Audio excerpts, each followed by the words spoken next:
What is going on, everyone? We are talking about closing costs. Everything closing costs. Shout out to my Michael Myers socks. I love Halloween. So I broke this into two different columns. Column A is going to be closing costs and how the difference in, actual percentage, and I'll explain that, and how to get closing costs, three different ways each, okay? So to understand what I'm talking about is when you're buying a house, okay? Let's go like this, okay? When you're buying a house, you're putting X amount of dollars down towards the equity, towards the principal of the house, whatever the bank's requiring, FHA, VA, conventional, whatever the case may be, what the bank's requiring or what you want to put down maybe to avoid PMI, okay? On the other side is what the bank is requiring for closing costs. All your prepays and whatnot will add up. And usually, we always say a good estimate is about 3%, right? 3% of purchase price is what your closing costs will be around. Maybe a little bit more, maybe a little less. But that's when it's financing, okay? So you have your down payment and you're gonna have your prepays. I always say, if you ever wanna understand it, because a lot of people always get confused, it's like when you buy a car and everyone's like, what's the extras you're gonna have to pay for? What other are you gonna add on to this price, right? Look at it like that when you're buying a house.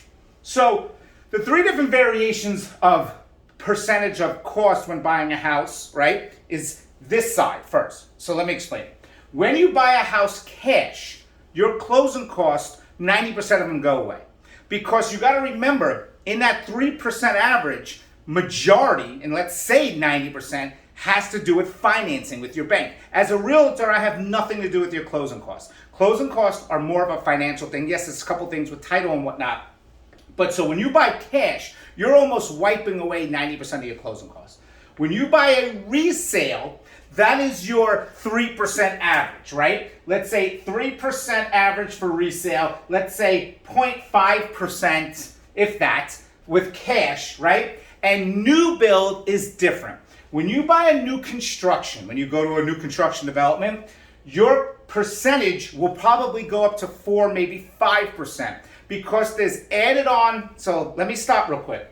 When you buy a resale, the seller has some things they gotta pay and the buyer has some things. When you buy a new build, the seller will add it on to you, who's the builder. So on a new construction, the builder will say, you know what? You, the buyer, you're going to take on some of those responsibilities that normally the seller had on a resale. Hence the reason why your percentage goes up. So a lot of times, and obviously it's a different market, when you see builders offering closing cost incentives, you have to understand that sometimes those incentives are just covering what they have to pay anyway if it was a resale. So that's why I always say call an agent first so we can go over it, because just because it's a new build and they're offering closing costs doesn't mean it's a better deal. So cash, the least amount, resale, the second, new build, the third, it's gonna be the most, right? All right, now there's three different ways to work closing costs in, because a lot of times sellers hear closing costs and they're like, I'm not giving everyone closing costs. There's different ways to do it. There's ways that, yes, you can negotiate the seller to pay them. There's ways that you're gonna pay them, right? And there's a lender way, which is so minimal, but I'm gonna go over it. All right, so let's say the house is $400,000. And you're saying, well, I don't wanna come out 12 or 15,000, whatever my closing costs. I don't wanna come out of pocket that, right? I don't wanna take my closing costs. Your down payment, you have to put down. Your closing costs, there's ways to roll it in. So number one is the house is $400,000. Let's say you're buying my house. Hey, you want 400? Yeah, I want 400. Well, if I offer you 415 and it appraises, can I get credited back to me the $15,000? Yes, you can. I will credit it back to you, okay? Because you're giving me what I want as long as it appraises. There's going to be another video explaining that there's actually a cap to how much the seller can actually give you depending on how much money you put down. That's another video. So any questions you guys have, always just email me or comment on this video. So you're actually giving the seller more to get what you want. Now I've seen sometimes where they say, hey seller, you want 4, I'll actually make sure you get 405 and then I'll go up in price so I can get my closing costs back. It's almost like cash back. You know, you go to Publix and you buy something for $100 and they say you want cash back. Yeah, I need $20. Well, it's $100. Now they charge you $120 and they give you back the $20 cash, right? It's the same concept in that when you're doing it this way. Now, In a buyer's market, right, the seller might be saying, hey, I want $400,000. You're going to say, okay, I'm going to give you $400,000, and then I want you to also give me back 3% towards closing costs. In the seller's mind, it's the same thing as you offering, say $388, right? Because they're netting the same thing. So you have buyer A. I don't want to get confusing, so follow me here. Buyer A is going to give you $400,000, but wants 3%, which is $12,000 back towards their closing cost. Buyer B is going to give you $388. The seller's pretty much going to net the same thing. It might be like pennies because of the commission maybe or whatnot, right? But the buyer A, who's giving you $388, not asking for closing costs, is going to come out of pocket that money, and this buyer who's asking for the 3% is saving that $12,000.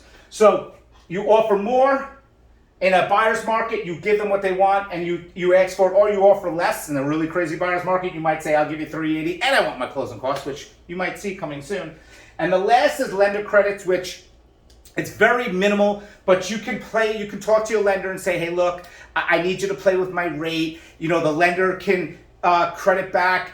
Again, talk to your lender. It's very minuscule, right? But the lender credits can play with it, maybe giving you a little bit of money. You're going to have to maybe adjust your rate and whatnot to see if you are approved for lender credits towards your closing costs. So what you have to understand is when you're buying a house and everyone's on Facebook and social media talking about this and, oh, this is a great time, they're not telling you how much money it costs to buy a house, right? If I'm buying a $500,000 house, at 5% down, that's $25,000 and an additional $15,000 for closing costs, right? It's a lot of money. It's a lot of money just to buy a house. But if I can save you that $15,000, whether I have the seller credit to you or I roll it into a 30-year mortgage, that's going to save you a lot of money on the front end. So these are the reasons why we do these videos. If you have any questions, please let me know. I'll get more in depth with it, talk about it, and go through each detail and whatnot. I'm Karen. Talk to you guys soon.